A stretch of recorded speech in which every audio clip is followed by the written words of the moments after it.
క్రీస్తునందు ప్రియులు దేవుని పిల్లలైన మీ అందరికీ కూడా ఈ సాయంకాల వేళ క్రీస్తు నామములో శుభములు తెలియజేసుకుంటున్నాను. ఈరోజు మనం పరిశీలించబోయే అంశం దేవుడు శిక్షించే నేరగాళ్ళు. దేవుడు శిక్షించే నేరగాళ్ళు. ప్రియులారా,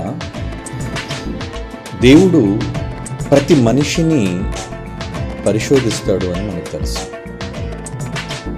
వారి వారి క్రియలను బట్టి దేవుడు వారికి శిక్షను కానీ నిత్య జీవాన్ని కానీ ఇస్తాడని కూడా మన బైబిల్లో చదువుకున్నాం. కనుక ప్రతి మనిషిని దేవుడు నిష్పక్షపాతంగా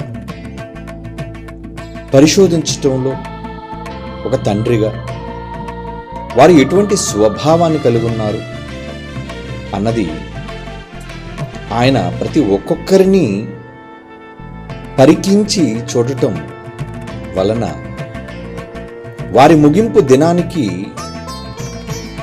వారికి ఎటువంటి తీర్పును ఇవ్వాలి అన్నది దేవుడు నిర్ణయిస్తాడు.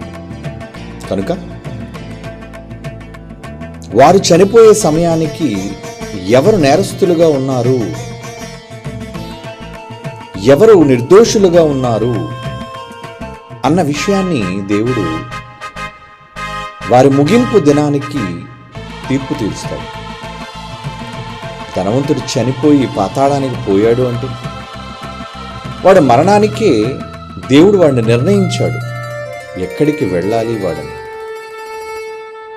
అలా నిర్ణయించడానికి వాని క్రియలే కారణం. అంటే భూమి మీద మనుష్యులందరూ పొగిడిన, మనుష్యుల దృష్టిలో యోగ్యుడుగా కనబడిన, ఒక ప్రజానాయకుడుగా ఉన్న, ఒక శాస్త్రవేత్తగా ఉన్న, ఒక సోషల్ వర్కర్గా ఉన్న, ఒక సామాజిక నేతగా ఉన్న, ఏ స్థాయిలో ఉన్నా అతడు నేరగాడా కాదా, దేవుని చట్ట ప్రకారంగా నేరస్తుడా కాదా అన్నదానిపైన దేవుని తీర్పు ఉంటుంది. ఇది మానవ సమాజానికి తెలియటం లేదు. వారు చనిపోయే నాటికి ఎలా ఉండాలో అన్నది వారు ఎరుగకపోవటం వలన తాము బ్రతుకు దినాలలో నిర్లక్ష్య వైఖరిని వాళ్ళు అవలంబిస్తూ చనిపోయే నాటికి దేవుని చేతిలో నేరస్తులుగా ముద్రింపబడి నరకాగ్నికి జారిపోతున్నారు కోట్ల మంది అని ఇప్పటికే చనిపోయిన చాలా మంది ఎరుగక చనిపోయారు. కానీ దేవుడు ముందుగా తన మాటల ద్వారా మనల్ని హెచ్చరిస్తున్నాడు. ఈరోజు మీరు ఈ మాట వినగలుగుతున్నారు అంటే దేవుడు ముందుగా మీకు హెచ్చరికలు జారీ చేస్తున్నాడు అంటే మీరు అదృష్టవంతులు, ముందుగా ఎరుగగలుగుతున్నారు అని గ్రహించాలి. కనుక దేవుడు దేనిని బట్టి మనుష్యులను నేరస్తులుగాను నిర్దోషులుగాను తీర్పు తీరుస్తాడు అన్న దాని గురించి మనం బైబిల్ని పరిశోధిస్తే ఒక మాట మన బైబిల్లో చదువుకొని ముందుకు వెళదాం. అది సామెతల గ్రంథం 12వ అధ్యాయం చూద్దాం. సామెతల గ్రంథం 12వ అధ్యాయం 2వ వచనాన్ని చూడండి ప్రియులారా. సామెతల గ్రంథం 12వ అధ్యాయం 2వ వచనం, సత్పురుషునికి యెహోవా కటాక్షము చూపుంచును. సత్పురుషుడు అంటే వాక్య సంబంధంగా నడుచుకునే పురుషుడు. అంటే పురుషుడు అన్నాడు కనుక ఇక్కడ పురుషులనే స్త్రీలను గురించి కాదనుకోకండి, మనుష్యుల కోసం చెబుతున్నాడు ఇక్కడ. సత్పురుషునికి యెహోవా కటాక్షము చూపును, దురాలోచనల గలవాడు నేరస్తుడని ఆయన తీర్పు తీర్చును. జడ్జిమెంట్ అంటున్నాడు చూడండి. ఎప్పుడట నేరస్తులుగా ఆయన తీర్పు తీరుస్తాడు? దురాలోచనల గలవాడు అంటున్నాడు చూడండి. దురాలోచనలు గలవాడు అంటే మనం హృదయాలలో ఆలోచనలు ఉంటాయి. అందులో మంచివి చెడ్డవి కోకొల్లలుగా ఉంటాయి. అయితే ఆలోచనలలో మనుష్యులను నేరస్తులుగా గుర్తించే పరిస్థితి దేవుని దగ్గర మాత్రమే ఉందండి. ఈరోజున్న ఆధునిక చట్టాలలో లేదు. మనిషి ఏది ఊహించినా తన తలంపు తప్పు కాదు, క్రియలను బట్టి తీర్పు. అంటే వాళ్ళు చేసే పనులు, శరీరాలతో చేసే వాటిని బట్టే వాళ్ళ నేరస్తులుగా ఈరోజున్న ప్రపంచ దేశాల్లోని చట్టాలు తీర్పు తీరుస్తున్నాయి. కానీ వారి ఆలోచనలను బట్టి నేరస్తులుగా తీర్పు తీర్చే చట్టాలు లేవు. ఎందుకంటే ఎన్ని మనిషి ఆలోచించినా అవి బయటికి వ్యక్తపరచదు, లోపలే ఉంటాయి. కానీ దేవుడు అంతరంగాలను పరిశోధించువాడు గనుక మనిషిని తన మనస్సులోనే నేరస్తుడిగా ఆయన పరిగణిస్తున్నాడు. అందుకే నూతన నిబంధనలోని యేసుక్రీస్తు వారు కొత్త చట్టాన్ని ప్రపంచానికి పరిచయం చేస్తున్నప్పుడు వారు చెప్పిన మాట ఏంటో తెలుసండి? వ్యభిచారము నేరమని చెప్పబడిన మాట మీరు విన్నారు ఒకనాడు. అయితే నేను మీతో చెప్పినదేమనగా అని మత్తయి సువార్త 5వ అధ్యాయం 28వ వచనాన్ని చూడండి. అక్కడ ఏమంటున్నాడు? వ్యభిచారము చేయవద్దు అని చెప్పబడిన మాట మీరు విన్నారు. నేను ఈరోజు మీతో ఏం చెబుతున్నానంటే, ఒక స్త్రీని మోహపు చూపుతో చూచు ప్రతివాడు అదే క్షణాన తన హృదయమందు ఆమెతో వ్యభిచారము చేసిన వాడగును అంటున్నాడు. చూడండి, ఆమెతో వ్యభిచారము చేసిన వాడు అంటున్నాడు. చేసిన వాడు ఆలోచనే కదా. ఏమండి, ఆమె శీలం చెడిపోలేదు, ఆమెను కనీసం మనిషిగా తాకనైనా తాకలేదు. ఈ మాత్రం దానికి అతను నేరస్తుడిగా పరిగణించవచ్చా అంటే దేవుని చట్టం అవుననే చెబుతుంది. అంటే ఆలోచనల్లోనే నేరం, క్రియలలో నేరం. ఈ ప్రపంచం చట్టాలు అది కూడా నిరూపించబడితే క్రియలలో కూడా నేరాలు చేసి తప్పించుకొని తిరుగుతున్న వాళ్ళు చాలామంది ఉన్నారు. ఎందుకంటే ప్రూవ్ కాలేదు కాబట్టి, ప్రూఫ్స్ లేవు కాబట్టి. కనుక దేవుని చట్ట ప్రకారం అయితే ఒక స్త్రీని మోహపు చూపుతో చూచు ప్రతివాడు అప్పుడే తన హృదయమందు ఆమెతో వ్యభిచారము చేసినవాడు అగును. చేసినవాడు తలంపే చేయటం, తలంపే నేరం. నీ తలంపే నిన్ను నేరస్తునిగా అప్పచెపుతుంది అన్నది ఈరోజు బైబిలులోని క్రొత్త చట్టం. చాలా కఠినంగా ఉంది కదండి. అంటే ఆలోచనలు ఎంత జాగ్రత్తగా కాపాడుకోవాలి. దేవుడు మనుషులను ఆలోచనల్లోనే నేరస్తులుగా పట్టుకుంటున్నాడు అని తెలిసినప్పుడు ఎంత జాగ్రత్త పడాలి మానవ జాతి, తలంపులలో ఎంత భద్రంగా ఉండాలి. కానీ లోకం చూడటం లేదు కదా. మనల్ని అడిగేది ఎవరు, మన నేరస్తులుగా నిలబెట్టేది ఎవరు అనుకునే భావనలో ఈరోజు ప్రపంచం యథేచ్ఛగా తమ అనుకుంటున్న వ్యర్థమైన ఆలోచనలన్నిటినీ కూడా వాళ్ళు కొనసాగిస్తూనే ఉన్నారు. దానికి ఎంతెంత నేరస్తులుగా వాళ్ళు తీర్పు తీర్చబడుతున్నారనేది వాళ్ళకి అర్థం కావటం లేదు. చదవండి, అందుకే ఆ మాట, దురాలోచనల గలవాడు. ఏంటి దురాలోచన? చెడ్డ ఆలోచన అంటే దేనికి సంబంధించినదైనా, సత్యానికి భిన్నంగా, పాప సంబంధమైనదైనా, బైబిల్కి విరుద్ధమైనదైనా మీ మనస్సుల్లో ఒకవేళ ఉంటే దురాలోచనల గలవాడు నేరస్తుడు అంటున్నాడు. చూడండి, కన్ఫర్మ్ అని ఆయన తీర్పు తీర్చును. జడ్జిమెంట్ అంటున్నాడు. చూడండి, జడ్జిమెంట్. ఆల్రెడీ ఆయన సింహాసనం నుంచి తీర్పు వచ్చేసింది. ఏంటి ఆ తీర్పు అంటే, యువర్ కల్పరేట్, అంటే నువ్వు నేరస్తుడవు. దేవుడు చెప్పేశాడు నేరస్తుడని. అంటే దేవుడు తీర్పు తీర్చే వీళ్ళందరూ నేరస్తులు, నేరగాళ్ళు అని అర్థం. ఏమండి, చట్టాలలో ఎప్పుడైనా ఒక వ్యక్తి పైన ఒక ఎఫ్ఐఆర్ ఫైల్ అయినప్పుడు, లేదంటే మొట్టమొదటిసారిగా ఒక కేసు అతని మీద ఫైల్ అయినప్పుడు, స్టేషన్కి అతని మీద వచ్చినప్పుడు అతని బ్యాక్ రికార్డ్ చూస్తారండి ఎప్పుడు. అంటే ఇతను ఏమైనా పాత ఖైదీయా, ఇతని పైన ఏమైనా పాత నేరాలు ఆరోపించబడ్డాయా, ఎప్పుడైనా ఇతని మీద జడ్జిమెంట్లు వచ్చాయా, చూస్తారండి. సో దానిని బట్టి కూడా ఆ వ్యక్తి పైన పోలీసు వాళ్ళ ఇన్వెస్టిగేషన్ అనేది ఉంటుంది, దర్యాప్తు. ఏమంటే ఆల్రెడీ ఇతను ఒక మర్డర్ కేసులో ఇన్వాల్వ్ అయ్యి ఇతనికి శిక్ష కూడా పడింది. ఇంచుమించు ఒక 10 ఏళ్ళు జైలు శిక్ష అనుభవించి తరువాత బయటికి విడిచిపెట్టబడ్డాడు అని ఒకవేళ బయటకు వచ్చిన తరువాత కూడా ఒకవేళ ఒక శిక్ష, ఒక కేసు నీ మీద నమోదైతే నీ ప్రాచీన పరిస్థితులను బట్టి, అంటే ఆల్రెడీ ఒకప్పుడు మీరు పాత నేరస్తులు గనుక, శిక్ష అమలు చేయబడిన వాళ్ళు గనుక, వెంటనే పోలీసు వాళ్ళు మీ పైన నెగిటివ్ ఇంపాక్ట్ అంటారు, అంటే ఒక వ్యతిరేక భావన అనేది వాళ్ళ మీద ఖచ్చితంగా వచ్చేస్తుందండి. ఎందుకంటే అంతా కూడా రికార్డెడ్. ఒకవేళ విశాఖపట్నంలో ఒక నేరస్తుడుగా పరిగణించబడినా అంత ఆన్లైన్ అయిపోవడం వల్లండి, ఇండియా దేశంలో ఎక్కడ ఎఫ్ఐఆర్ నమోదైనా ఆన్లైన్ రికార్డ్స్లో చూపించేస్తుంది. అది నువ్వు ఏ రాష్ట్రంలోకి వెళ్ళి, ఏమంటే నేను ఆంధ్రావాడిని కనుక ఎక్కడో నేను బీహార్లోనో అస్సాంలోనో ఎక్కడికో వెళ్ళి అక్కడ నేను తప్పు చేసి అక్కడ నేను నేరస్తుడిగా పరిగణించబడినంత మాత్రాన ఆంధ్రాలో తెలియదు అనుకుంటే కాదు.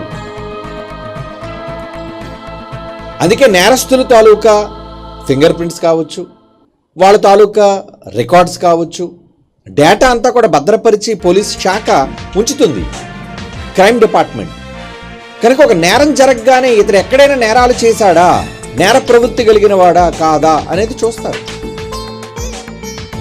దానిని బట్టే వాళ్ళు నీ మీద కార్యాచరణలోనికి వస్తారు.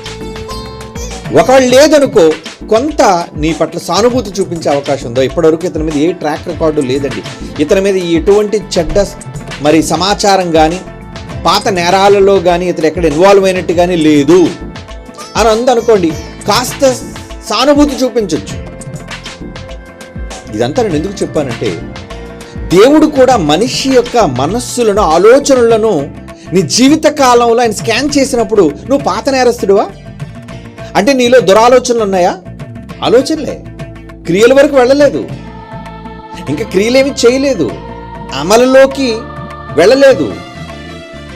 నేను కేవలం ఆలోచించాను ప్రభువా, చెడ్డగా నేను ఆలోచించాను అంతే, నేనేమి చేయలేదు అని ఒకళ్ళు నువ్వు అన్నా, దేవుడు నీ క్రిమినల్ రికార్డ్ చెక్ చేస్తారంటే నువ్వు ఎప్పటి నుంచి దురాలోచనలు కలిగిన వాడుగా ఉంటున్నావు. దాన్ని బట్టి మీ మీద ఆయన ఎలాగా అమలు పరుస్తాడు తన తీర్పుని? నీ పట్ల సానుభూతి చూపిస్తాడా? లేదురా. వీడి రికార్డ్ చూస్తే ఆల్రెడీ చాలా విషయాల్లో వీడు ఆలోచనల్లో చాలా తీవ్రమైన నేరస్తుడిగా కనబడుతున్నాడు అని దేవుడు గుర్తిస్తాడండి. అందుకే దురాలోచనల గలవాడు నేరస్తుడని ఆయన తీర్పు తీర్చును. సామెతల గ్రంథం 24వ అధ్యాయం 9వ వచనం చదువుతామండి. సామెతల గ్రంథం 24వ అధ్యాయం 9వ వచనం. అక్కడ ఏమంటున్నాడు? మూర్ఖుని యోచన పాపము. మూర్ఖుని యొక్క యోచన కూడా పాపము అంటున్నాడు. చూడండి, యోచన అంటే ఆలోచన అండి, లోన ఊహించటం అండి, దురాలోచనలండి. అంటే నేరస్తులు, నువ్వు మూర్ఖుడుగా ఉండి తప్పుగా నువ్వు ఆలోచన చేసినా అది పాపం, సిన్ అంటున్నాడు.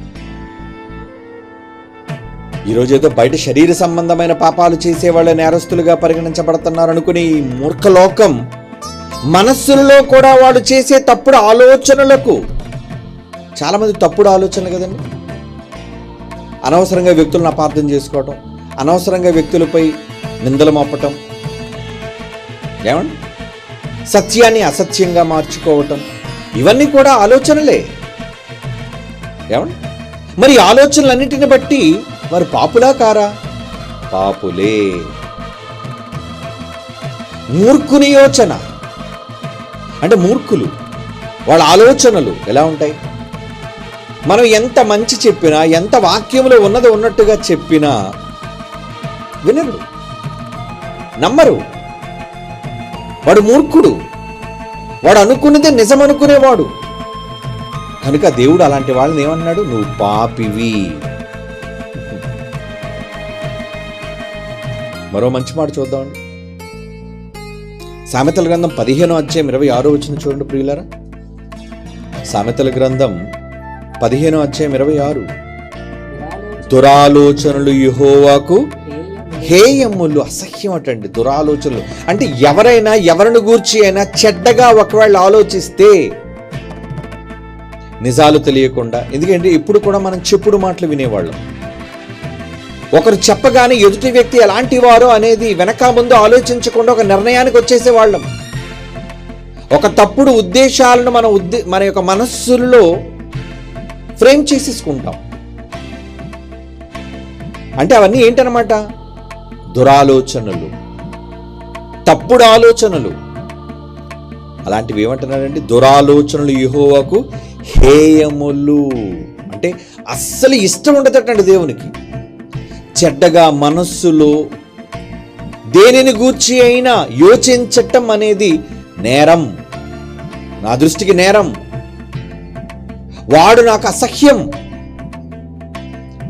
ఏంటండి, క్రియల వరకు వెళ్లకుండా ఆలోచనల్లోనే మనిషి తప్పు విధానంలో ఆలోచిస్తేనే దేవుడికి అసహ్యుడిగా మారిపోతాడా?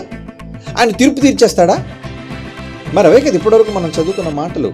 అంటే వాళ్ళని లోపలే నేరస్తులుగా ఆయన కన్ఫర్మ్ చేస్తున్నాడా? అదే కదా ఇప్పటివరకు మనం చదివిన మాటలలోని ఆంతర్యం. ఇర్మియా గ్రంథం 9వ అధ్యాయం 8వ వచనం. ఇర్మియా గ్రంథం 9వ అధ్యాయం 8వ వచనం. వారి నాలుక ఘాతుక బాణం, అది కాపట్యము పలుకుచున్నది. ఒకడు మనస్సులో వంచనాభిప్రాయం ఉంచుకుని నోట తన పొరుగువానితో సమాధానముగా మాట్లాడును. నేను ఈ సంగతులను తెలుసుకుని వారిని శిక్షింపకపోదునా అని ఏమంటున్నాడు చూడండి. నాలుకట ఘాతుకమైన బాణం. బాణమా? అవును, మాటలతోనే కదండి ఈరోజు సమాజం అంతా, ముఖ్యంగా సోషల్ మీడియా అంతా కూడా. అది ఏ మతానికి చెందిన వాళ్ళైనా, ఏ వర్గానికి చెందిన వాళ్ళైనా, చివరికి ఏ రాజకీయ పార్టీకి చెందిన వాళ్ళైనా, ఈరోజు వాళ్ళ మధ్య జరిగే మాటల యుద్ధం, ఆ మాటల చేత ఎదుటివాడిని వాళ్ళు చేసే దాడి, మాటల దాడి. దాన్ని ఏమంటున్నాడండి? దాన్ని ఏమంటున్నాడు? ఘాతుక బాణం అంటున్నాడు చూడండి. వారి నాలుక ఘాతుక బాణం, అది కాపట్యము పలుకుతున్నదంటే వారి లోపల ఉన్న కపటమైన విషాన్ని అది బయటకు చిమ్ముతుంటుంది. నువ్వు సోషల్ మీడియాలోకి వచ్చావంటే నీ మాట ఎవరికి మేలు చేసేదిగా ఉండాలి? సమాజానికి మేలు చేసేదిగా, మరి ముఖ్యంగా దేవునికి ఉపయోగపడేదిగా ఉండాలి. కానీ ఈరోజు మెజారిటీ ఎక్కువ మంది ఒకరి మీద ఒకరు మాట్లాడుకోవడం, ఒకరి మీద ఒకరు దుమ్ము ఎత్తిపోసుకోవటం, ఒకరిపైన ఒకరు బురద చల్లుకోవటం. చూడండి, ఈరోజు వ్లాగులు చేసేవాళ్ళు కావచ్చు. ఏమండి, నేను క్రైస్తవుల గురించి మాట్లాడలేదండి. ఇతరులు చూడండి, చాలామంది వాళ్ళ ఫోటోలు వీళ్ళు పెట్టుకుని వాళ్ళ మీద మాట్లాడడం, వీళ్ళ ఫోటోలు వాడుకొని కపటంగా మాట్లాడడం, బురద చల్లటం, ఇదంతా చాలా కామన్ అయిపోయింది ఈరోజు. కారణం అంటే వాళ్ళు ఏ స్థితికి వెళ్ళిపోయారు అంటే కపటమైన విషయాలను పలకటం. వాళ్ళ హృదయంలో కపటత్వంతో నిండిపోయింది. ఒకడు మనస్సులో వంచనాభిప్రాయం ఉంచుకొని, మనసులో ఏముందంటే వంచన, వాడు ఆలోచనే దురాలోచన పెట్టుకుని ఒకళ్ళు సమాధానంగా మాట్లాడినా, నేను ఈ సంగతులు తెలుసుకుని వారిని శిక్షింపకపోదునా? నేను శిక్షించకుండా ఉంటానా? అలాంటి వాళ్ళని ఖచ్చితంగా నేను శిక్షిస్తాను. అంటే వాళ్ళ మనస్సులో చెడ్డగా అనుకొని చెడ్డగా మాట్లాడితే వాళ్ళు నా దృష్టికి నేరస్తులే, నేరగాళ్లే. వాళ్ళని శిక్షించకుండా ఉంటానా? వాళ్ళ నేరస్తులుగా నేను గుర్తించకుండా ఉంటానా? దేవుడు అంటున్నాడండి, ఖచ్చితంగా నేను వారిని నేరస్తులుగా గుర్తిస్తాను. ఇటు జనులకు నుండి ప్రతిదండన చేయకుందునా, ఇదే యెహోవా వాక్కు, ఇది నా మాట. దేవుడు ఎందుకు ఇంత కఠినంగా చెబుతున్నాడు? మాట జారేటప్పుడు, మాట విసిరేటప్పుడు, ఎదుటి వాళ్ళని నిందించేటప్పుడు చాలా ఆచి తూచి మాట్లాడాలి. నోరొద్ద కదా అని ఎలా పడితే అలా మాట్లాడకూడదు. అది మనుషుల దగ్గర ఒకళ్ళు చెల్లుతుందేమో, కానీ దేవుని దగ్గర అస్సలు చెల్లదు. ఎందుకంటే దేవుడు ఆల్రెడీ ఒక వార్నింగ్ బైబిల్లో ఇచ్చాడు. మనుషుడు పలుకు వ్యర్థమైన ప్రతి మాటకు లెక్క చెప్పాలి. నువ్వు చెప్పే ప్రతి పదానికి లెక్క అడుగుతాను నిన్ను. ఎన్ని మాటలు మాట్లాడుతుంటామండి మనం. మన మనస్సులో దురుద్దేశం రావాలే కానీ ఎదుటి వారి మీద ఎంత విషం కక్కుతాం. అవకాశం వస్తే ఎంత చెడ్డగా మనం మాట్లాడతాం. ఒకసారి మీలో మీరు మీ అంతరాత్మలతో ప్రశ్నించుకోండి. ఎవరెవరి మీద ఎప్పుడెప్పుడు కపటంగా మాట్లాడారో, వంచనగా మాట్లాడారో, దురభిప్రాయాన్ని వెళ్ళబుచ్చారో, చెడ్డవాటిని మాట్లాడారో అంటారండి. ఈ మెజారిటీ ఎక్కువ మంది 99.9% మంది ఇలాంటి వాళ్ళేనండి. బయటకు మంచిగానే కనబడతారు, సమాజంలో గొప్పవాళ్ళుగానే కనబడవచ్చు, కానీ వాళ్ళ వంచనాభిప్రాయం మనస్సులో ఉంది. కాబట్టి దేవుడు అన్నాడు, వరే నువ్వు నేరస్తుడురా, నేను శిక్షిస్తా, తీర్పు తీరుస్తా, నా దృష్టిలో నువ్వు నేరస్తుడివే అంటే. అలాంటప్పుడు మాట నోట రాక మునుపు హృదయములో ఉన్నప్పుడే, మాట పలికిన తర్వాత నేరస్తుడు అవ్వటం వేరు. ఏమండి, దేవుడు పరిశీలించినప్పుడు ఎలా పరిశీలిస్తున్నాడట 139 చాలాసార్లు మనం చదువుకున్న మాట. నడక పడక అన్నిటిని చూస్తున్నావు, మాట నా నోట రాక మునుపే నీవు నా అంతరంగాన్ని, నా హృదయాన్ని.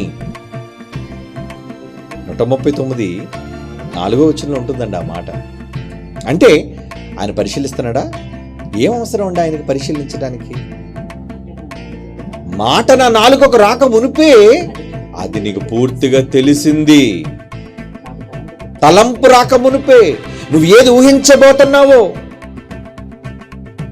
ఏమండి, దేవుడు మొట్టమొదటిసారిగా ప్రపంచానికి విధించిన శిక్ష ఎప్పుడు చెప్పండి?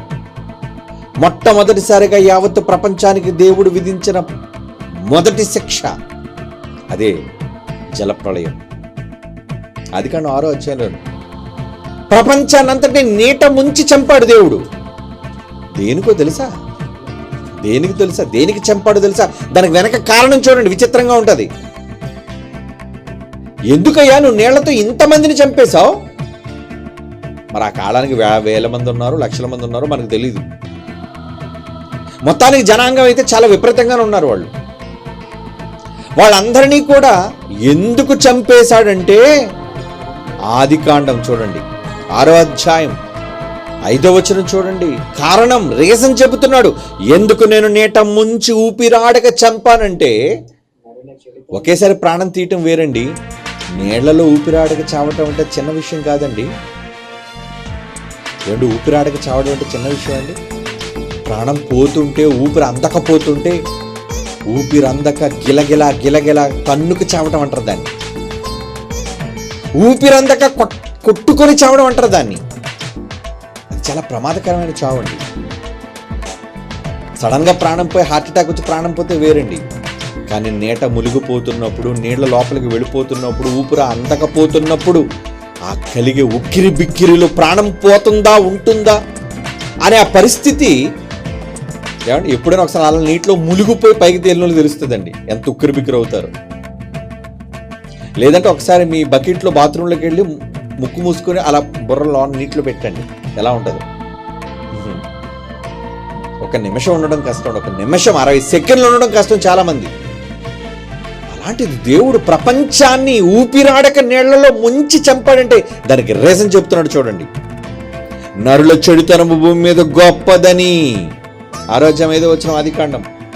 నరుల చెడుతనం భూమి మీద గొప్పదని, వారి హృదయం యొక్క తలంపులలోని ఊహ అంతయు ఎల్లప్పుడూ కేవలం చెడ్డదని యెహోవా చూచి అంటున్నాడు చూడండి. నేరస్తులుగా ఎందుకు చేశాడు? ఆ రోజున్న నోవహు సమయానికి ప్రపంచంలో ఉన్న మానవాళ్ళందరినీ నేరస్తులుగా ఎందుకు తీర్పు తీర్చాడు తెలుసా? వారి హృదయం యొక్క తలంపులలోని ఊహ,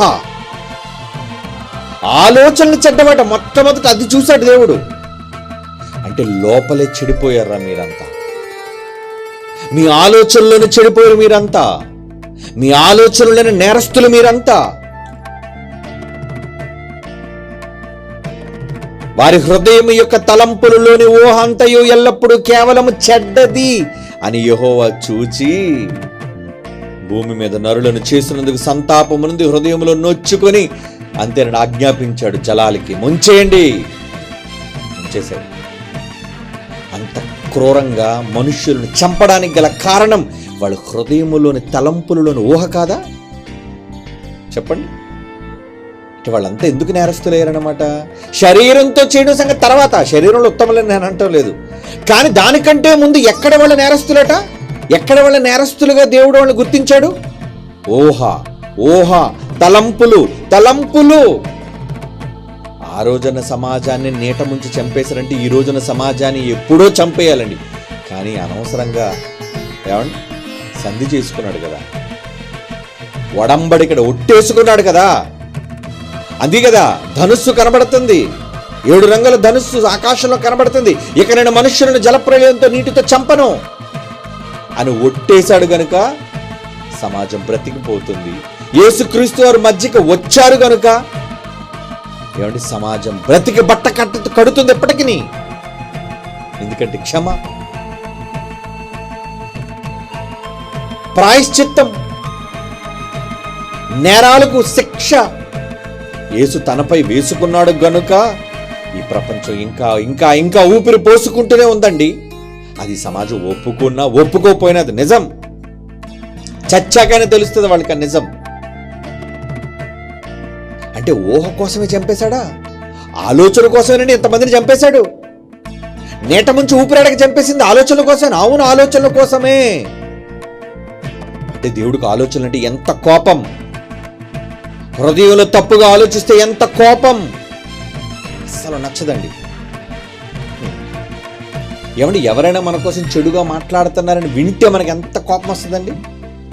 ఏమండి మీకోసం పలానా వ్యక్తి చెడ్డగా మాట్లాడుతున్నాడు లేదా పలానా వ్యక్తి చెడ్డగా మాట్లాడుతుంది అని వాళ్ళ కోసం తెలిస్తే మనం చూస్తే ఎంత కోపం వస్తుందండి వాళ్ళ మీద. దేవుడు కూడా మనుష్యులు తమ మనస్సులలో తలంపులలో చెడ్డ ఆలోచనలు ఉంటే అంత మండిపోతుంటాడండి ఆయన. మంట చంపేయాలి. దేవుడు కఠినుడు, తండ్రి కదా. చంపేయడం ఆయన దృష్టికి నేరమేం కాదు. ఆయన పెట్టిన ప్రాణం తీసేసే రైట్ ఆయనకుంది, చంపేస్తాడు. ఆత్మకు చావులేదు కదా, శరీరానికే కదా ఎడబాటు. ఎందుకు చంపాలి అనుకుంటున్నాడు అంటే కేవలం వాళ్ళ దురాలోచనలు.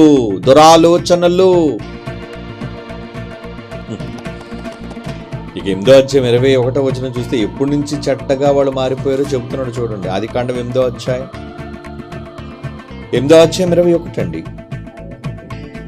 నరుల హృదయాలోచన బాల్యము నుండి చెడ్డది. హృదయాలోచన బాల్యము నుండి చెడ్డది. అంటే చిన్నపిల్లలే మంచోళ్ళు అనుకున్నారట. అయ్యయ్యో చిన్న పసికోనండి, ఏం తెలియదండి, మంచోళ్ళు. దేవుడు అన్నాడంటే తప్పు కాదండి. చిన్నప్పటి నుంచే ముదిరిపోతున్నారండి వాళ్ళు, బాల్యము నుంచి చెడిపోతున్నారండి వాళ్ళు. మరి ఏం చేయాలి?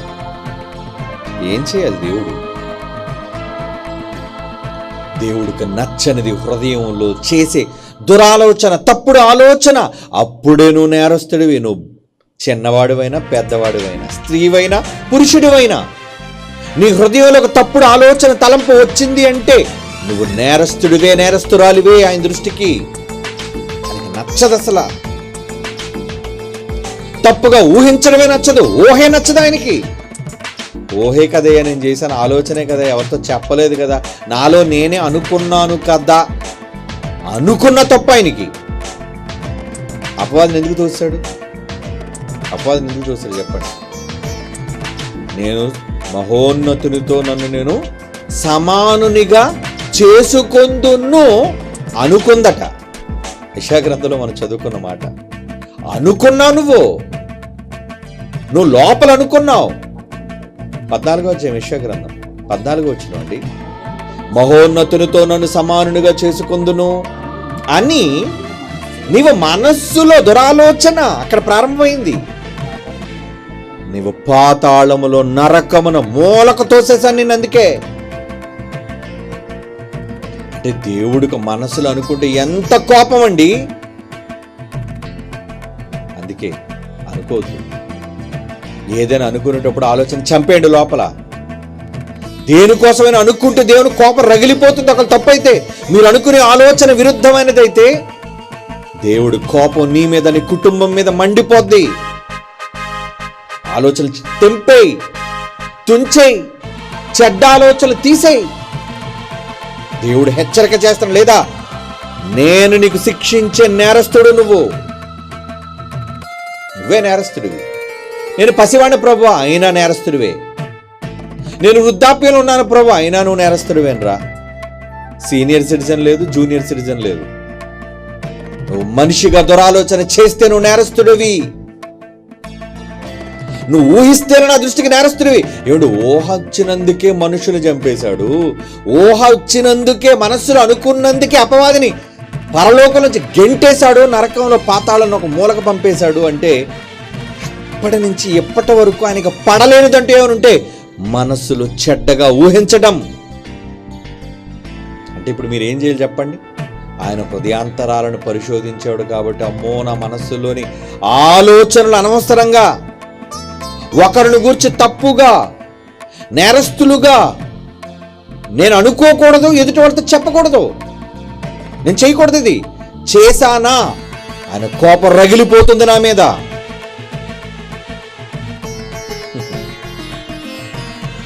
సామెతల గ్రంథం 6వ అధ్యాయం. దేవుని మనస్సు చూడండి. సామెతల గ్రంథం 6వ అధ్యాయం 14వ వచనం చదువుతున్నానండి. సామెతల గ్రంథం 6వ అధ్యాయం 14 నుంచి. వాని హృదయం అతి మూర్ఖ స్వభావము గలది, వాడెల్లప్పుడూ కీడు కల్పించుచు జగడములు పుట్టించును. కాబట్టి ఆపద వాని మీదకు హఠాత్తుగా వచ్చును, వాడు తిరుగు లేకుండా ఆ క్షణమందే నలుగగొట్టబడును. అమ్మో, ఏంటండి దేవుని యొక్క శిక్షలు ఎలా ఉన్నాయి? వాని హృదయం అతి మూర్ఖ స్వభావం గలది, వాడెల్లప్పుడు కీడు కల్పించుచు జగడములు పుట్టించును. కీడు కల్పిస్తాడట, ఎదుటివాడికి ఆపద కల్పించాలనుకుంటాడట, కుటుంబాల మధ్య, వ్యక్తుల మధ్య వైరాన్ని పెట్టాలి అనుకుంటాడట, తప్పుడు మాటలు మాట్లాడాలి అనుకుంటాడట. అలా మాట్లాడాలనుకుంటే 15వ వచనంలో అన్నాడు, కాబట్టి అలా మాట్లాడాలనుకున్నాడు, కాబట్టి జగడాలు కల్పించాలి అనుకున్నాడు, కాబట్టి వానికి ఏమొస్తుందట? ఆపద వాని మీద హఠాత్తుగా వచ్చినప్పుడు వాడు తిరుగు లేకుండా ఆ క్షణమందే నలుగొట్టబడును. క్రష్ అయిపోతాడు వాడిక, చచ్చిపోతాడు వాడిక, నాశనానికి వెళ్ళిపోతాడు వాడిక. అంటే కోపంతో దేవుడు అలాంటి వాళ్ళకి విధించే శిక్ష, దేవుడు శిక్షించే నేరగాళ్ళు. ఎప్పుడో పాతాళంలో శిక్షించడం సెకండరీ, తర్వాత. కానీ ఇక్కడ వేస్తున్నాడు కదా ముందు శిక్ష. భూమి మీద అందరినీ ఊపిరాడకుండా చంపేశారంటే శిక్ష కాదా? చచ్చాక అందరూ ఎక్కడికి పోయి ఉంటారు? స్వర్గానికి కాదు, నెమ్మది పొందే పరదేశం కాదు, పాతాళం. ఇక్కడ శిక్ష వేశాడు. ఏమండి, చచ్చాక పాతాళంలో కూడా శిక్ష వేస్తూనే ఉన్నాడు. అంటే దేవుడు విడిచిపెట్టడా? దురాలోచనలు విడిచిపెట్టాడండి. ఆయనకు చాలా కోపం అండి. తప్పుడు ఆలోచనలు ఆయనకు కోపం. హేయం అని కూడా చదువుకున్నారు ఎందాడ. హేయం, హేయం అంటే అసలు ఛీ, అలాంటి వాడిని అసలు ముట్టుకోకూడదు, అలాంటి వాడితో మాట్లాడకూడదు. హేయము అంటే అది అంటరానిది అని అర్థం. అలా చూస్తారట వాడిని దేవుడు. కాబట్టి ఏమన్నాడు? కాబట్టి వాని మీద 15వ వచనం, హఠాత్తుగా వచ్చిన వాడు తిరుగు లేకుండా ఆ క్షణమందు నలుగొట్టబడును. యెహోవాకు అసహ్యములైనవి 6 కలవు. ఆయనకు 6 ఉన్నాయటండి నచ్చనివి, అసహ్యమైనవి. 7 ఆయనకు హేయములు, 7 ఆయనకు నచ్చని ఉన్నాయట. అవేవనగా అహంకార దృష్టియు, కళ్ళలాడు నాలుక అంటే తప్పుడు మాటలు, గర్విష్టి చూపు, నిరపరాధులను చంపు చేతులు. 18వ వచనం, దుర్యోచనలను యోచించు హృదయము. ఇందులో ఇది కూడా ఉందండి. అంత ప్రమాదం చూసారా? యెహోవాకి నచ్చనిది, అసహ్యమైనది, హేయమైనది ఏంటంట? దురాలోచనలు యోచించు హృదయం, చెడ్డ ఆలోచనలు. మంచిగా ఆలోచించవా? ఎప్పుడును కొందరు ఉంటారండి, ఎప్పుడు వాళ్ళకి చెడు ఆలోచనలే. వాళ్ళ మీద మాట్లాడడం, వీళ్ళ మీద మాట్లాడడం, ఏ రోజు వాళ్ళ నాలుగు ఇతరుల మీద మంచి మాట్లాడదు. మొత్తేస్తాడండి దేవుడు, వాళ్ళు శిక్ష విధించేస్తాడండి. అప్పుడప్పుడు వాళ్ళు చేసిన మంచి పనుల వల్ల కొంత వాళ్ళకి శిక్ష వేగం తగ్గిందేమో, వచ్చేయాలి ఈ పాటికే.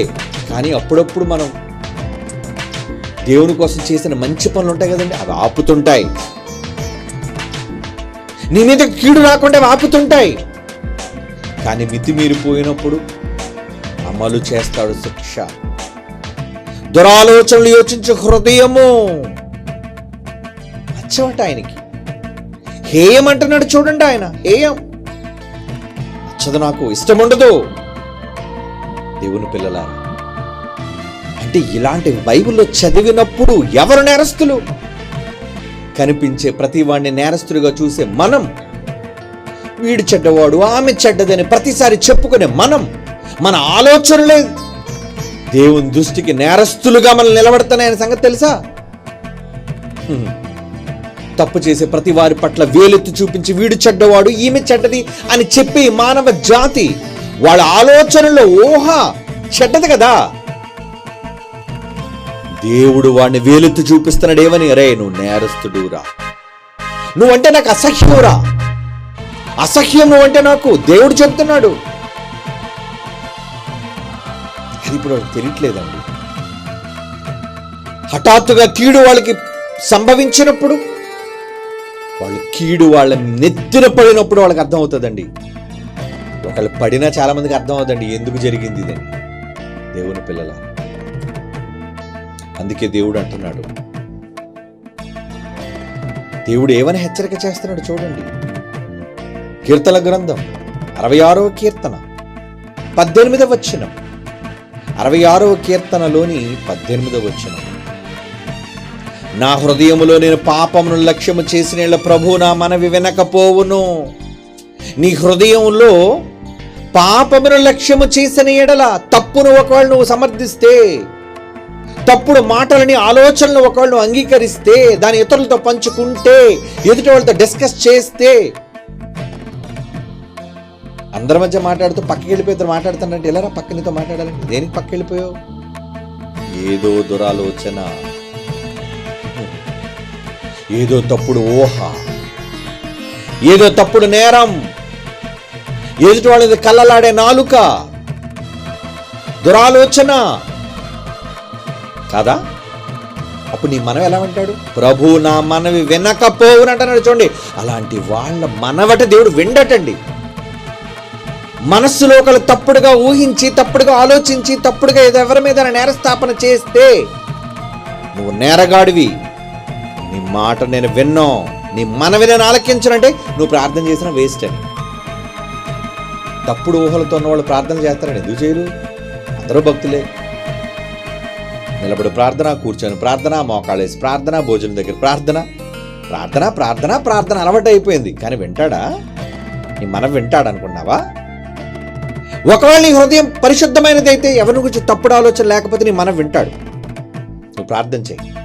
కానీ నీ మనస్సులో ఒకళ్ళ కపటంతో నిండుకొని, ఎదుటి వాళ్ళ మీద పగ ద్వేషంతో నిండిపోయి, ఒకళ్ళు నువ్వు మోకాళ్ళ నుంచి కాదు కదా కన్నీళ్లు కార్చి ప్రార్థన చేసినా నీ మనవి వినడు. అదే అంటున్నాడు, ప్రభు నా మనవి వినకపోవును. ప్రార్థన చేసే వాళ్ళందరూ ఎప్పుడైనా దీని గురించి ఆలోచిస్తారా? నువ్వు అడిగే ముందు నీ హృదయం ఎలా ఉందో, నీ అంతరంగం శుద్ధిగా ఉందో లేదో చూసి అడుగు. ఎంత ఎవరండి ఆలోచిస్తారు? నేను ప్రార్థనా పరుడును, ప్రార్థనా పరురాలని చెప్పుకొని గొప్పగా బేరాలు పలికే లోకం వంటిది. కొందరైతే మోకాళ్ళు చూపిస్తారు మాటి మాటికి. దేనికి? అక్కడ మచ్చలున్నాయా లేదా, ఏమండి కాయ కట్టిందా లేదా, ఏమండి మోకాళ్ళు కాయ కట్టడం కాదు, మోకాళ్ళ మీద చేతులు మోచేతుల మీద మచ్చలు రావటం కాదు. ముందు నీ హృదయం మీద మచ్చ లేకుండా చూసుకో.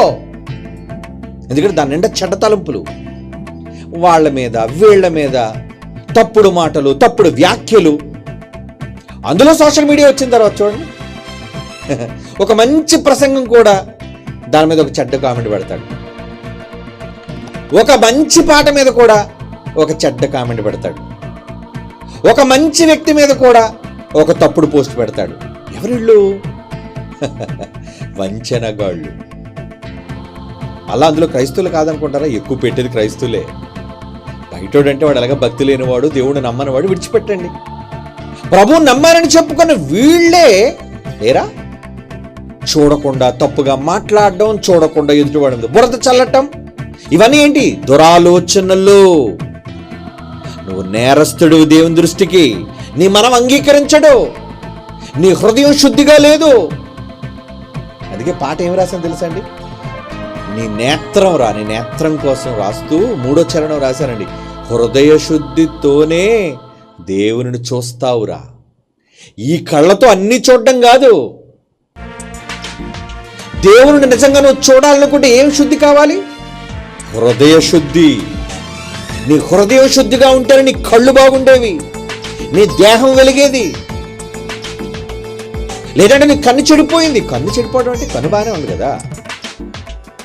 కన్ను చెడడం కాదు అక్కడ. ఈ కన్ను వెనక దాగి ఉన్న హృదయం, తలంపులకు మూల కారణమైన నిలయం ఏది? బ్రెయిన్.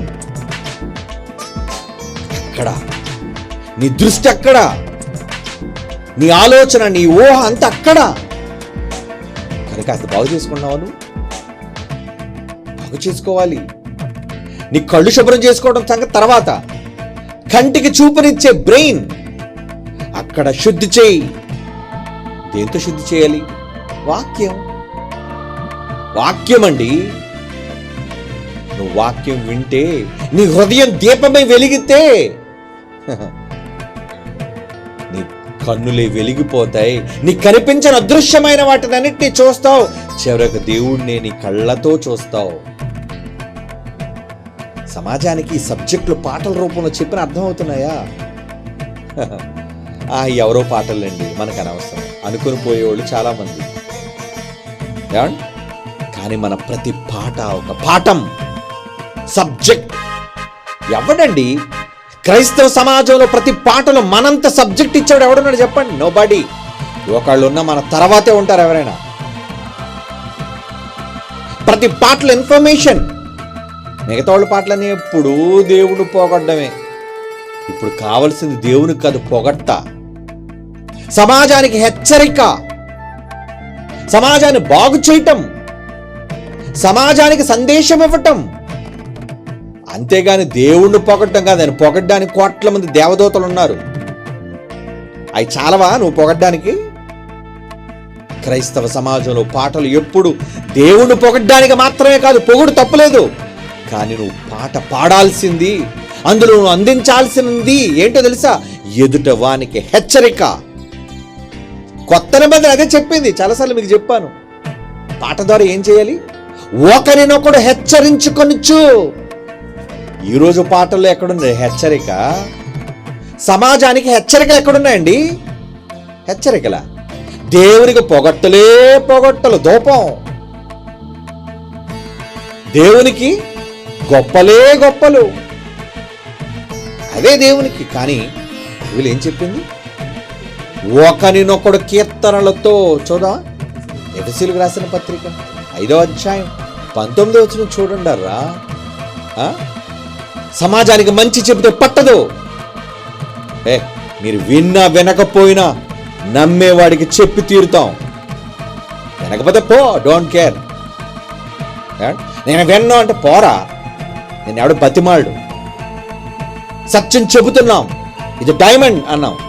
బతిమాడు, బాబు డైమండ్ తీసుకో బాబు, నీకు అవసరమైతే డబ్బు పెట్టి కొనుక్కుంటావు.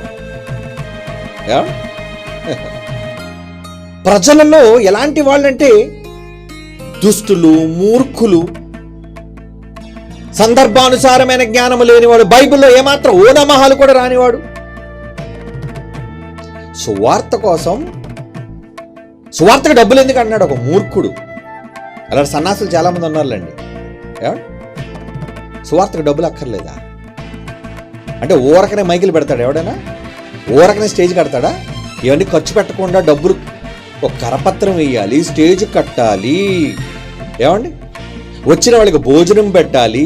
నువ్వు సువార్త ప్రకటించడానికి వెళుతున్నావు అంటే ధనంతో పని లేదా? అంటే ఎవడరా బస్ ఎక్కిస్తాడు నేను ఫ్రీగా? నేను సువార్త కొరకు బయలుదేరానంటే బస్సు ఎక్కిస్తాడు కండక్టర్ నిన్ను. నేను సువార్త కోసం విమానం ఎక్కుతున్నానంటే ఎవడు ఎక్కిస్తాడు నేను విమానం? ఎవడికి పెడతాడు చెప్పు? ఉచితంగా పెట్టుబడి ఎవడో పెట్టడో. ప్రతిదీ ఖరీదు పెట్టు కొనాలి. నువ్వు తినే తిండి, ప్రయాణం చేసే ప్రయాణ సౌకర్యం అన్నీ నీకు రావాలి అంటే ఖర్చు ఉంటుంది. సువార్తకు డబ్బులు ఎందుకండి? పిచ్చి సన్నాసులు, బైబిల్ తెలియదు వాళ్ళకి. మరి యేసుక్రీస్తు వారు దగ్గర ఎందుకు డబ్బు సంచి ఉంది? అదే ఇస్కరియోతు దగ్గర పెట్టారు కదా, ఎందుకు? ఏమంటే ఆయనకు కూడా క్యాషియర్ అవసరమా? మరి ఆయన వెళుతున్నప్పుడు ఆయన దగ్గర డబ్బు ఖర్చు ఉండొద్దా? ఆయన దేవుడు కాబట్టి ఆయన సృజించేస్తాడంటే ఎక్కడ సృజించాడు? ఎక్కడో 5,000 మందికి ఆహారం పెట్టినట్టు ఉంది. కానీ ఏమండి ప్రతి పూట కూర్చొని శిష్యులారు అందరూ కూర్చొని కమా నేను ప్రార్థన చేస్తాను కడుపు నిండిపోద్ది అన్నాడా? మరి శిష్యులు ఊర్లోకి వెళ్ళారా? రొట్టెలు కొనుక్కొని తెచ్చారా? ఆహారాన్ని కొనుక్కొని తెచ్చారా? సమరయ స్త్రీతో మాట్లాడుతున్నప్పుడు అంటే డబ్బులు అక్కర్లేదా? మరి ఈ పిచ్చి సన్యాసులు వాగుతారు. సువార్తకు డబ్బులు ఎందుకండి? మరి డబ్బు సంచి ఎందుకండి? అపోస్తుల దగ్గర ఉందండి. పౌలు గారు ఎందుకండి డబ్బులు కూడా పెట్టారు? దేనికి? కోటీశ్వరుడు అయిపోవడానికి కాదు. నా నిమిత్తము, నాతో ఉన్నవారి నిమిత్తము ఇదిగో ఈ చేతులతో కష్టపడి ధనాన్ని ఖర్చు పెడతాను. డబ్బు కావాలి. డేరాలు కుట్టైనా డబ్బులు సంపాదించైనా ఖర్చు పెట్టాలి. నాకు ఎంతో మంది సాయం చేశారు, మరి నేను సంపాదిస్తుందో నాకు సరిపడటం లేదు కనుక ఎఫ్రొతు చాలా మంది సంఘాల నుంచి నాకు పంపించారు. ఎంతో మంది కొరింథీ పట్టణం వాళ్ళు కానీ దెసలోనికే వాళ్ళు కానీ ఎన్నోసార్లు నా సహాయానికి ఆపదల్లో వాళ్ళు ఆదుకున్నారు. మరి ఇవన్నీ ఏంటి? డబ్బులు పంపించిన వాళ్ళు ఉన్నారు, బట్టలు పంపించిన వాళ్ళు ఉన్నారు, ఏమండి వస్తువులు పంపించిన వాళ్ళు ఉన్నారు. అంటే ఏవి ఉపచారం లేకుండా డబ్బులు ఖర్చు లేకుండా ఫ్రీగా చెప్పేస్తావు నువ్వు? అయిపోద్దా? అన్నవాడికి కనీస జ్ఞానం కూడా లేకుండా మాట్లాడుతుంటారు ఈ మూర్ఖులు. పట్టించుకోకండి. ఎందుకే ఇలాంటి దుర్మార్గులైన వాళ్ళు పట్టించుకోకండి, మూర్ఖులైన వారిని పట్టించుకోకండి. దేవుని పిల్లలారా, ఒక పాట ద్వారా మనం ఇచ్చే సందేశంలో ఏముండాలో తెలుసా? జ్ఞానం, సబ్జెక్ట్. దేనికి? అదే ఇప్పుడు మనం చదువుకుంటున్నమాట ఎఫ్సి పత్రిక 5:19. ఒకరినొకటి కీర్తనలతోనూ సంగీతములతోనూ ఆత్మ సంబంధమైన పాటలతోనూ హెచ్చరిక. మీ హృదయములో ఏ హృదయం అయితే చెడిపోతుందో ఆ హృదయంలో నువ్వు నేరస్తుడిగా దేవుడు తీర్పు తీరుస్తున్నాడు కనుక, దేవుడు నేరస్తుడిగా పట్టుకుంటున్నాడు కనుక ఒరే ముందు హృదయాన్ని కడుక్కోరా. ఏమంటే చాలా మంది పాపం పాటలు విని నిజంగా మీ పాటలు మమ్మల్ని మారుస్తున్నాయండి. Yes, so happy. ప్రతి విన్న పాట ఏమంటే ఒక లవ్ సాంగ్, వండర్ఫుల్ హిట్ కదండి అది. ప్రేమను గుర్చిన పాట ఈ సమాజంలో పిచ్చి ప్రేమికులైన వాళ్ళది వస్తుంది. ఫిబ్రవరి 14 ఎవడు చూసినా చేతిలో గులాబీ. ఆ నెత్తి మీద వెంట్రుకలు సరిగ్గా ఉన్నా లేకపోయినా, వాడి గడ్డం సరిగ్గా మొలిచినా మొలవకపోయినా, వాడి ఎముకలన్నీ బొముకలుగా కనబడుతున్నా, ఏమండి వీడు మాత్రం తయారైపోతాడండి కమీజులో కింగ్ కాంగ్ లాగా. ఎందుకు? ఒక అప్సరస సుందరిని కలవడానికి. దేనికి? ప్రేమ, లవ్. వీడి మోహానికి ప్రేమకు అర్థం తెలియని నీచమైన సమాజం, అవసరాలకు వాడుకొని వదిలేసే సమాజం, కడుపు చేసి తప్పించుకొని పారిపోయే సమాజం, స్త్రీలను పురుషులు, పురుషులను స్త్రీలను ఒకరినొకరు మోసం చేసుకునే సమాజం, వ్యర్థమైన ప్రేమలకు అర్థాలు చెప్పుకునే వీళ్ళు. ఏంట్రా మీకు తెలుసు ప్రేమ అంటే అని చెప్పాం హెచ్చరిక. That is love song, the love anthem of 2026 అని పేరు పెట్టాను. అందుకే లవ్ యాంథమ్. ఎవడండి కాదనగలడు మన పాటల విషయంలో? మన పాట ప్రతి ఒక్క సబ్జెక్ట్ దేవుడు ప్రేమే నిజమైన ప్రేమరా, ఏది ఆశించని ప్రేమరా, గగనాలు దాటి వచ్చిన ప్రేమరా నీ కోసం, కొడుకునే బలిచ్చుకున్న ప్రేమరా నీ కోసం. ఇంతకు మించిన ప్రేమ ఎక్కడుందరా ఈ ప్రపంచంలో అని ప్రశ్నించిన పాట బంపర్ హిట్ అండి, సూపర్ హిట్. ఎవడు ఒప్పుకుంటేటో ఒప్పుకోపోతే రై మా పాటల్లో సబ్జెక్ట్ ఎదుట వానికి హెచ్చరిక, పిచ్చి ప్రేమల వెంట తిరిగే యువతకు హెచ్చరిక. చదవండి అదే మాట ఎఫ్సి పత్రికలో ఏమనుంది? ఒకనినొకడు కీర్తనలతోనూ సంగీతం. సంగీతం అంటే నిజంగా ఆ పాట వెనక వినబడుతున్న మధురమైన సంగీతం, ఆ వాయిద్యాలు.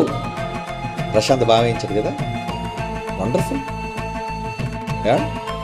ఎంత ఎంత మంచోడు అంటే అండి, సినిమా ప్రొడ్యూసర్లు ఆయన దగ్గరికి వెళ్ళి డబ్బుతో వెళ్ళి ఈ మధ్యన మీ పేరు సోషల్ మీడియాలో బాగా వినబడుతుందండి, మరి మా మూవీకి మీరు వాయిస్తారా అంటే, సారీ బ్రదర్, నేను దేవుడి కోసం తప్ప ఇంకెవరి కోసం నేను నా సంగీతాన్ని వినియోగించదలుచుకోలేదని తిప్పు పంపేశారండి. మంచోడు కదండి. Very good, very good, very good Prashant. అందుకే దేవుడు అతను షైనింగ్ మెరుగుదిద్దుతున్నాడు. ప్రశాంత్ పేరు ఎందుకు మారుమోగుతుందో తెలుసా? అంత మంచి సంగీతాన్ని ఇవ్వడానికి గల కారణం ఏంటో తెలుసా? మనం అతన్ని ఎన్నుకోవడానికి కారణం ఏంటో తెలుసా? ఏదో నాకు బంధువు అవుతాడని కాదు, నా భార్య తరపున బంధువు అయితే అవ్వచ్చు, కానీ ముందు అతని క్యారెక్టర్, అతని స్వభావం నచ్చింది. Very good. దేవుని కోసం పట్టుదలతో నిలబడ్డావు నాన్న. వాయించు, మా పాటలకు వాయించు, రాజీ పడకుండా చెయ్యి. బావగారు ఇలా చేస్తానండి, చెయ్యి. బావగారు ఇన్స్ట్రుమెంట్స్ వాయిస్తానండి, వాయించు. బావగారు కోరసలు పాడిస్తానండి, పాడించు నాన్న. వెళ్ళిపోయాడు, చెన్నై వెళ్ళిపోయాడు, పాడించాడు. దాని అవుట్పుట్ ఎలా ఉందో మీరు చూడండి. ఒక్కొక్క పాటలో నిజంగా ఇయర్ ఫోన్స్లో హెడ్ ఫోన్స్ పెట్టుకుని వింటుంటే అండి, ఆ ఎంత అందంగా మ్యూజిక్ అంతా వాయించాడు. అలాగే నా కుమారుడు ధర్మశాలి, ఏది డబ్బులు తీసుకోకుండా, ఏమండి నేను ఇవ్వక ముందే అన్నింటినీ చేసేసాడు, తర్వాత ఇచ్చానులేండి. కానీ దేవుని కోసం పట్టుదల. ఎందుకు చెయ్యాలి? ఈరోజు ఎంతో మంది మన పిల్లలు సింగిల్స్ వాయించేవన్నీ కూడా ధర్మశాల దగ్గరికి వెళ్ళి పాటలు ఎంత మధురంగా చేస్తున్నాడండి ఆ కుమారుడు కూడా. కారణం BOUI అనే ఈ గొప్ప సంస్థ, దీనిపైన ఒక గొప్ప సంఘం క్రైస్ట్ చర్చ్. మనం అందరం కూడా నిష్కపటమైన హృదయాలతో దేవునికి మెప్పు కలగాలని శ్రమిస్తున్న శ్రామికులు మనమంతా. లేకపోతే ఇన్ని వేల మందికి భోజనాలు ఏంటండి? ఏమండి, మా దాంట్లో మా మెనూలో ఇది పెట్టామంటే దాన్ని చాలామంది ఏమంటే కామెంట్లు చేసుకున్నారు. ఏమని అనుకున్నామండి. సెమినార్కి వెళ్ళడానికి ఆఖరికి మెనూలు చెప్పుకుంటున్నారండి అని కూడా అన్నారు. అనుకోనివ్వండి. అంటే మనం సెమినార్లో ఏమండి ఎలాంటి రుచికరమైన భోజనాన్ని ఇన్ని వేల మందికి ఉచితంగా డబ్బులు తీసుకొని పెట్టడం వేరు. అందరూ ఆశ్చర్యపోతున్నారు, ఇన్ని వేల మందికి ఇడ్లీలు ఏంటండి, ఇన్ని వేల మందికి ఏమండి ఏంటండి టిఫిన్లు ఏంటండి, ఈ నాన్ వెజిటేరియన్ ఏంటండి, ఈ బిర్యానీ ఏంటండి, ఉచితంగానే పెడుతున్నారా? అది మన ప్రేమ, లవ్. దేవుని పేరట వచ్చిన వాళ్ళకి మనం ఇచ్చిన ఆతిథ్యం. అది అంతకంటే గొప్పగా కోట్ల కన్నా ఖరీదైన దేవుని మాటలను ఇచ్చాం వాళ్ళకి, వాళ్ళ మనస్సులో పెట్టాం. ఏమండి వాళ్ళ పాటలు చేతనిచ్చి పంపించే, కామాను వెళ్ళండి వినిపించండి, ఈ సమాజానికి దేవుని కూర్చున్న జ్ఞానాన్ని వినిపించండి. అందుకే మన సంగీతం ద్వారా వినిపించే పాటలు హెచ్చరించుచు మీ హృదయములలో ప్రభువును గూర్చి ఏమండి పాడుచు కీర్తించుచు. దేవుని పిల్లలారా, మన పాటలు నిజంగా ఎంతో మంది దాతలైన వాళ్ళు తమ త్యాగాల్ని, కష్టాన్ని నిజమైన దానికోసం ఇచ్చారు. ఏమండి పబ్బులో వేసుకో డ్యాన్సుల కోసం కాదా, మ్యూజిక్ కోసం కాదు. చాలా మంది చేస్తున్నారు పబ్బుల్లో గెంతడానికి. డిచ్చికి అనుకున్నావు ఇది? ఈరోజు పబ్బుల్లో వాయించడానికి కాదు, ఇవే కావాలి. ఎందుకంటే యువత చెడిపోయే దౌర్భాగ్యమైన ఈ యువత గెంతడానికి తప్ప తాగి ఏమండి ఒళ్ళు మిన్ను కానకుండా గెంతడానికి కావాలి మ్యూజిక్. అలాంటి మ్యూజిక్ కాదు మంది. ఎదుటివాడిని హెచ్చరించే మ్యూజిక్, బాగు చేసే పాట, అందులో ఉన్న సందేశం. ప్రతివాడు దేవుని గురించి గొప్పగా రాసేవాడే, కానీ ఎదుట మనిషిని హెచ్చరించడానికి రాసేవాళ్ళు ఎంతమంది ఉన్నారు? అందులో నెంబర్ 1 స్థానం BOUI క్రైస్ట్ చర్చ్. దేవుని పిల్లలు, ఇది మన అతిశయం. ఇది అతిశయంగా మనం చెప్పుకోవచ్చు. కారణం వి స్టాండ్ ఫర్ ట్రూత్, అంటే సత్యానికి స్తంభం. ఈ మాట అంటే తట్టుకోలేకపోతున్నారు చాలా మంది. అంటే మేము సత్యానికి స్తంభం కాదు, అరే అసత్యం రా మీదంతా. అసత్యం మీద కట్టుకున్నారు. మీ పాటల అసత్యం, మీ సంఘాల అసత్యం, మీ బోధల సత్యం. అబద్ధ బోధకుల కోసం చెప్తున్నాను. సత్యం కోసం నిలబడ్డావా? నిలబడు, దేవుణ్ణి నిలబెడతాడు. తప్పుడుగా మాట్లాడతావా? శిక్షిస్తాడు నిన్ను. అవునా? నేరస్తుడు నువ్వు. తప్పుగా మాట్లాడుతున్నావుగా, ఒక మంచిని విమర్శిస్తున్నావుగా, ఒక మంచి దాన్ని నువ్వు చెడుగా సమాజంలో చూపిస్తున్నావుగా, శిక్ష పడుతుందిరా నీకు, కన్ఫర్మ్, రాసి పెట్టుకో. నీకు, నీ ఫ్యామిలీకి ఎఫెక్ట్ అవుతుంది, అది నీ కుటుంబానికి కూడా వస్తుంది. అది దేవుని పిల్లల చదువుతాం. జకర్యా గ్రంథం 8:17 జకర్యా గ్రంథం 8:17 తన పొరుగు వాని మీద ఎవడనో దుర్యోచన యోచింపకూడదు, ఇవన్నీ నాకు అసహ్యములు, ఇది యెహోవా వాక్కు అంటున్నాడు. చూడండి, ఎందుకురా మాటికి పొరుగు వాళ్ళ మీద పడతావు? నీ కామెంట్లు పొరుగువాడి మీద పెడతావు, నీ పోస్టులు పొరుగువాడి మీద పెడతావు, నీ మాటలు పొరుగువాడి మీద పెడతావు, నువ్వు నోరిప్పితే ఎదుటివాడి మీద మాట్లాడతావు. నీకు వాక్యం లేదు నీ నోట. ఎందరో ఉన్నారు అలాంటి నీచులు, దౌర్భాగ్యులు, నికృష్టులు. వాడికి ఉదయం లేస్తే ఎదుటివాడి మీద నిందించటమే వాడి బ్రతుకు తెరువు. మనకు పొద్దున లేస్తే దేవుని గురించి చెప్పడానికి విస్తారమైన మాటలు, దేవుని మాటలు, పాటలు, ఒకటా రెండా? ఎంత సబ్జెక్ట్ మన దగ్గర ఉందండి, ఎంత సబ్జెక్ట్. అందుకే ఏమంటున్నాడు, తన పొరుగు వాని మీద ఎవడనో దుర్యోచన యోచింపకూడదు, ఇవన్నీ నాకు అసహ్యములు అంటున్నాడు. చూడండి, రోమపత్రిక 1వ ఇలాంటి వాళ్ళు, ఎలాంటి వాళ్ళకి తగిన వాళ్ళు దేవుడు చెబుతున్నాడు. పరిశుద్ధాత్మ దేవుని ద్వారా రాయించాడు వాళ్ళకి హెచ్చరిక. ఏమని? రోమపత్రిక 1:30 నుంచి, కొండగాండ్రును అపవాదకులు. కొండగాండ్రు అంటే లేని వాటిని చెప్పటం, పోస్టులు పెట్టడం, కామెంట్ల రూపంలో చేయటం, వీళ్ళకి ఇదే పని. కొండగాండ్రును అపవాదకులు, లేని వాటిని చెప్పడం, అపవాదులు వేయటం. దేవద్వేషులు, హింసకులు, అహంకారులు, బెంకములాడువాడు, చెడ్డవాటిని కల్పించువారు. చెడ్డవాటిని కల్పించడం వీడు పని. ఏమండి? 32 ఇట్టి కార్యములు అభ్యసించేవారు మరణమునకు తగిన వారు అన్నాడు. చూడండి, మరణం. ఎలాగ చచ్చాక మీరు పోయేది నరకమేరా. ఇప్పటికైనా మారండి. మరణానికి తగిన పనుల్లో ఉన్నారు మీరు. ఎందుకంటే దేవుడు శిక్షించే నేరగాళ్ల జాబితాలో ఉన్నారు మీరు.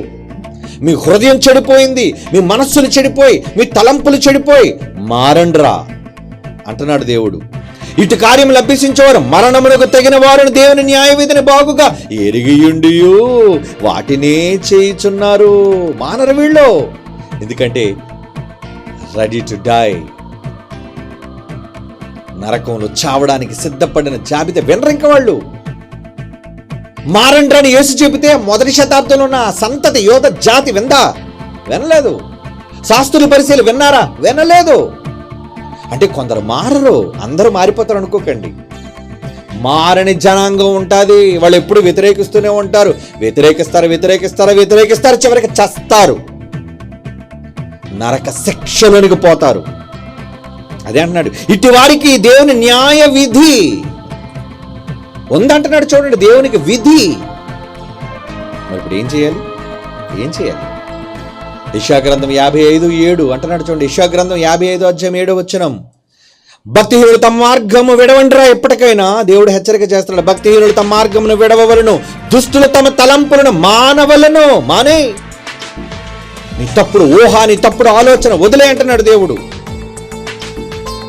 వారు యెహోవా వైపుకి తిరిగిన ఎడల ఆయన వారి యందు జాలిపడి. ఎప్పటికైనా మానేరా. పనికిరాని పోస్టులు పెట్టడం, పనికిరాని కామెంట్లు చేయటం, ఎదుటి వాళ్ళ మీద తప్పుడుగా మాట్లాడడం వదిలేసి దేవుని వాక్యం పలుకు, దేవుని జ్ఞానాన్ని చెప్పు, బైబిల్ కీర్తిని చెప్పు, సత్యాన్ని ప్రకటించు. అదే అంటున్నాడు. ఏమంటున్నాడు? వారు యెహోవా వైపుకు తిరిగిన ఎడల ఆయన వారి యందు జాలిపడును, వారు మన దేవుని వైపుకు తిరిగిన ఎడల ఆయన బహుగా క్షమించును అంటున్నాడు. చూడండి, క్షమిస్తాడండి. మంచోడండి ఆయన. ఎంత పాపినైనా నువ్వు క్షమించే గొప్ప మనసున్నాడండి మన తండ్రి. నీలో ఎవరైనా దురాలోచనలు కలిగిన వాళ్ళు ఉంటే తుడిచేయండి. ఎవరి మీద చెడ్డ ఆలోచనలు పెట్టుకోకండి. ఎవరి మీద పగలతో రగిలిపోకండి. మీ హృదయంలోని కాపట్యాన్ని తుడిచేయండి, సమాధి చేసేయండి. మంచిని చెప్పండి, మంచిని ప్రకటించండి. వాడు చెడ్డవాడు అనుకోండి, దేవుడు తీర్పు తీరుస్తాడు వాడికి. నీ పొరుగునున్న స్త్రీయే కానీ పురుషుడే కానీ చెడ్డవాళ్ళైతే దేవుడు వాళ్ళకి తీర్పు తీరుస్తాడు. వదిలే. వాళ్ళ కోసం నువ్వు మాట్లాడద్దు, వాళ్ళ కోసం నువ్వు చెప్పొద్దు, నీ టైం వేస్ట్ చేయొద్దు. నీకు ఇవ్వబడిన సమయం, నీకు ఇవ్వబడిన గొంతు, నీకు ఇవ్వబడిన శ్వాస దేనికొందో తెలుసా? ఆయన మాటలు ప్రకటించడానికి. లేదు వినవా? అయితే నువ్వు ఆయన దృష్టికి నేరస్తుడివి. నిన్ను దేవుడు నేరస్తుడిగా తీర్పు తీరుస్తున్నాడు. ఎందుకంటే దుష్టుడు తలంపునిది. మానే ఆ తలంపులు. అదే అన్నాడు కదా మాట్లాడు, దుష్టులు తమ తలంపులను మానవలను. మానేసి దేవుని వైపు తిరిగితే క్షమిస్తాడు. ఛాన్స్ ఇచ్చాడు. ఛాన్స్ ఇచ్చినప్పుడైనా మారాలన్నా మారలేదు. ఏమంటున్నాడు? ఆయన శిక్ష అమలు చేస్తాడు. చివరిగా మరలా మొదట చదువుకున్న మాట చదువుకుని ముగించుకుందాం. సామెతలు 12:2 సత్పురుషుడు యెహోవా కటాక్షము చూపించును. సామెతల గ్రంథం 12:2 దురాలోచన గలవాడు నేరస్తుడని ఆయన తీర్పు తీర్చును. దురాలోచనలు గలవాడు, చెడ్డ ఆలోచనలు కలిగిన వాడు, నువ్వు నేరస్తుడవే అని దేవుడు జడ్జిమెంట్ రాస్తాడట నీకు. వద్దండి, దేవుని చేత నేరగాళ్లుగా శిక్షింపబడే వ్యక్తుల జాబితాలోనికి మీరు వెళ్ళకండి ప్రియులారా. మిమ్మల్ని ప్రేమించి చెబుతున్నాను, మీరు నా పగవాళ్ళు కారు, మీరు నా సహోదరులు. దేవుడు ప్రేమించి మీకు ఈ మాటలు వినిపిస్తున్నాడు. విని మారండి, కఠినపరుచుకోకండి. హృదయములోని ఆలోచనలోని తలంపులలోని ఊహ చెడ్డది, దేవునికి నచ్చనిది. ఊహ వచ్చినందుకే అపవాదిని పాతాళానికి తోసేశాడు. నరుల హృదయంలోని ఆలోచనలు చెడ్డవైనందుకే నీట ముంచి చంపేశాడు. దేవునికి ఊహల్లోని తలంపుల్లోని చెడంటే కోపం. చాలా కఠినమైనది. కనుక ఆయన కఠినమైన శిక్షకు గురి కాకండి. మీరు పరులను గూర్చి మంచి మాట్లాడండి. మీ చేతనైనంత వరకు దేవుడు బైబిల్లో రాయించిన మంచిని ప్రకటించండి. God bless you. కళ్ళు మూసుకొని ప్రార్థన చేసుకుందాం. పరిశుద్ధుడైన తండ్రి దేవా,